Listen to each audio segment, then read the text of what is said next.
गर्भावस्था के दौरान गर्भ में पल रहे बच्चे के बारे में, उसके लिंग के बारे में जानने का ये 4 खास तरीका जो कि आपको काफ़ी हद तक मदद कर सकता है, वो लड़का है या फिर लड़की। हेलो दोस्तों, वेलकम और welcome back to my channel, जहां हम बात करते हैं मेकअप, ब्यूटी, ट्रेंडिंग, फैशन और मम्मी टॉक की। आज की वीडियो एक बार फिर से प्रेगनेंसी वीडियो है और आज की वीडियो में एक बार फिर से मैं लेके आई हूँ गर्भावस्था से रिलेटेड एक वीडियो, जिसमें आप पता कर सकते हैं कि आपके घर में जो बच्चा पल रहा है उसका लिंग क्या है। वैसे तो मैं या मेरा चैनल लिंग परीक्षण को बढ़ावा नहीं देते हैं, लेकिन हम बात करते हैं कुछ दिलचस्प तरीकों के बारे में, कुछ अनुमान के बारे में। ये सटीक तरीका नहीं होता है, क्योंकि गर्भ में पल रहे बच्चे के लिंग को जानने का सबसे सटीक तरीका होता है अल्ट्रासाउंड। और हम सब जानते हैं अल्ट्रासाउंड हमारे देश में बैन है, और अगर आप अल्ट्रासाउंड कराते हैं लिंग के बारे में जानने के लिए तो आपको, आपके डॉक्टर को, हॉस्पिटल को सजा हो सकती है। तो आज की वीडियो में हम बात करने वाले हैं 4 खास दिलचस्प तरीकों की, जिससे कि आप काफ़ी हद तक अनुमान लगा सकते हैं कि गर्भ में बेटा है या फिर बेटे हैं। लेकिन मैं एक बार पहले ही बता देती हूँ कि देखिए, ये तरीके 100% सटीक नहीं है। ऐसा होता है कि ये जो तरीके हैं ये ऑपोजिट जेंडर में भी मिलते हैं। ज़रूरी नहीं है कि हर किसी के साथ ये सही ही जाए या ये वैज्ञानिक तरीका है, जी नहीं।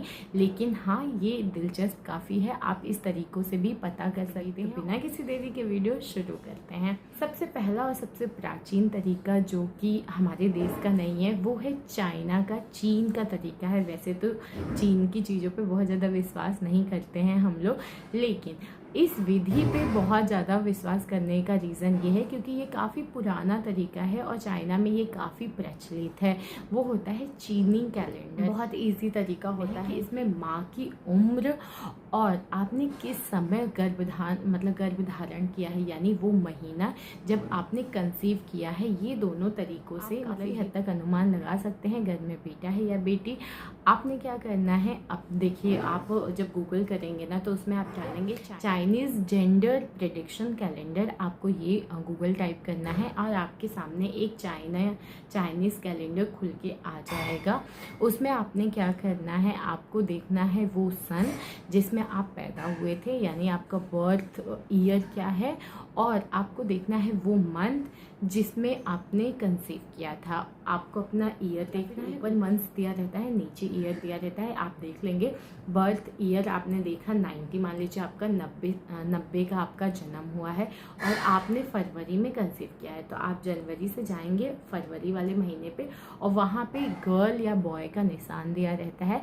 और ये काफ़ी इंटरेस्टिंग तरीका है, लेकिन मैं बार बार कह रही हूँ 100% सटीक तरीका नहीं है, लेकिन हाँ, मज़ा बहुत आएगा।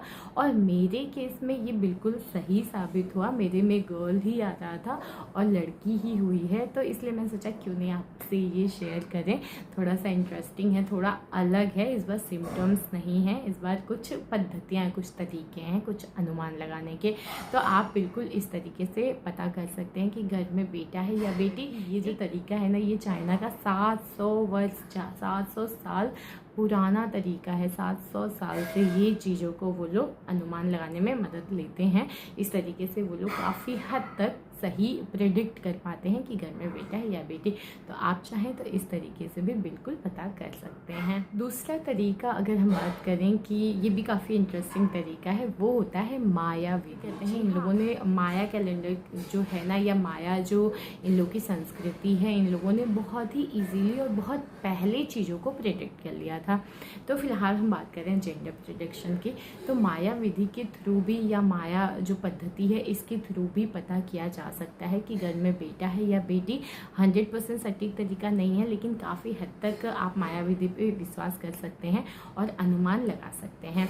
देखिए, इसमें करना क्या होता है, जो गर्भवती महिला है उसकी उम्र, मैंने देखिए चाइनीज़ कैलेंडर में सन के बारे में बात किया था, ईयर की बात की थी, लेकिन इस विधि में आपने क्या करना है, आपको उम्र, कौन सी उम्र में आपने कंसीव किया है, 20 साल की हैं, 21 साल की हैं, 25 साल की हैं, 30 साल की हैं, वो साल कितने साल में आपने कंसीव किया है। और हम देखेंगे ईयर कि कौन से सन में आपने कंसीव किया है। आपने 21 में, 22 में, 25 में, कौन से सन में आपने कंसीव किया है। सन का आखिरी 2 डिजिट लेंगे, ठीक है। आखिरी 2 भी नहीं, आप आखिरी का लास्ट 1 डिजिट भी ले सकते हैं। तो हम क्या करेंगे, कौन सा सन आपने कंसीव किया है और किस उम्र में आपने कंसीव किया है, इन दोनों संख्याओं को देखेंगे। अगर ये दोनों संख्याएं से सम होंगी या विषम होंगी, सम या विषम का मतलब होता है इवन होंगी या ऑड होंगी, ठीक है। तो अगर दोनों संख्याएं सम हैं या विषम हैं, दोनों सम हैं या विषम है, तो ये एक लड़की होने की तरफ इशारा करता है। वहीं अगर दोनों संख्याओं में से एक संख्या सम है और एक विषम है, तो कहते हैं ये एक लड़का होने की तरफ इशारा करता है। एक बार मैं प्रॉपर उदाहरण देती हूँ। जैसे मान लीजिए आपकी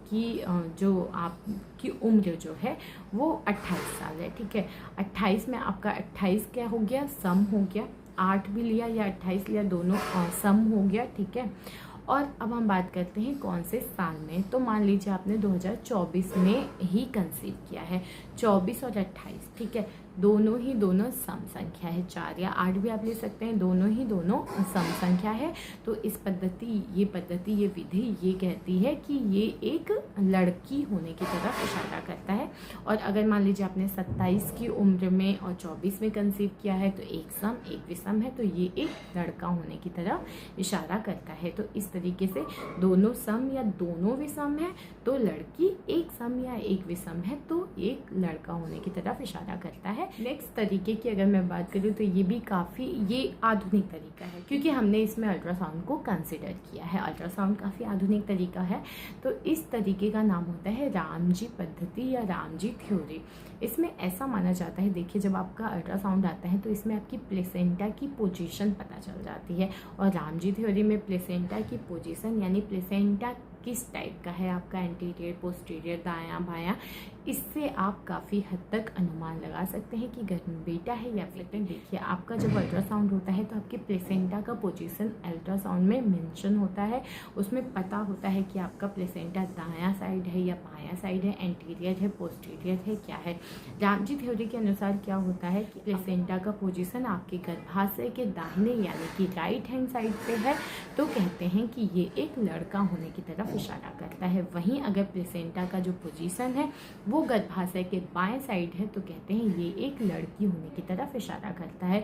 तो इस तरीके से रामजी थ्योरी है जिससे भी आप पता कर सकते हैं, लेकिन ये 100% सटीक नहीं होता है, लेकिन ये आपको काफ़ी हद तक अनुमान लगाने में ज़रूर मदद कर सकता है। नेक्स्ट तरीके की अगर मैं बात करूँ तो वो है बेकिंग सोडा।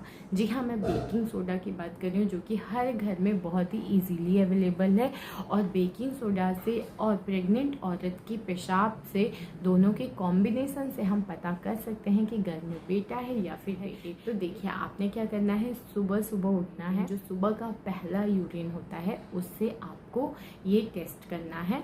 आपने क्या करना है, एक कांच का कंटेनर लेना है। कांच का इसलिए कह रही हूँ क्योंकि उसमें जो भी रिएक्शन होता है वो इजीली आप अच्छे से ऑब्जर्व कर सकते हैं। तो आपने करना है, कांच के कंटेनर में 1 चम्मच भर के बेकिंग पाउडर जो है, बेकिंग सोडा, उसको डाल देना है। उसके बाद आपको सुबह वाला जो आपका यूरिन, फर्स्ट यूरिन पास करते हैं, उसका 50 ml या 100 ml आप ले सकते हैं। 100 ml को उसी बेकिंग सोडा में आपने मिक्स करना है। मिक्स करने के बाद आपको उसका रिएक्शन देखना है कि क्या जो बेकिंग सोडा और आपका जो यूरिन है वो गर्म हो जा रहा है। अगर या तो बहुत गर्म होगा या नॉर्मल रिएक्शन देगा। तो अगर आपका जो यूरिन है और आपका बेकिंग सोडा है वो बहुत ज़्यादा गर्म होता है, कोई रिएक्शन देता है, थोड़ा सा उबलने का या फिर झाग जैसा निकलता हुआ ऊपर की साइड आता है, तो कहते हैं ये एक लड़का होने की तरफ इशारा करता है। वहीं अगर आपका जो यूरिन है, बेकिंग सोडा, वो समतल रहता है, बहुत ज़्यादा रिएक्शन नहीं दिख रहा है, गर्म होता हुआ नहीं दिख रहा है, तो ये एक लड़की होने की तरफ इशारा करता है। इन तरीकों को भी आप ज़रूर आजमाइए और प्लीज़ मुझे कमेंट करके ज़रूर बताइएगा कि आपका रिज़ल्ट क्या है। और जो भी एक्सपीरियंस हो आपका आगे का या पिछला, या जब भी आपको डिलीवरी हो, तो ये जो सारे सिम्टम्स हैं, ये जो तरीके हैं, ये कहाँ तक सही रहा है, प्लीज़ मुझे कमेंट करके बताइएगा।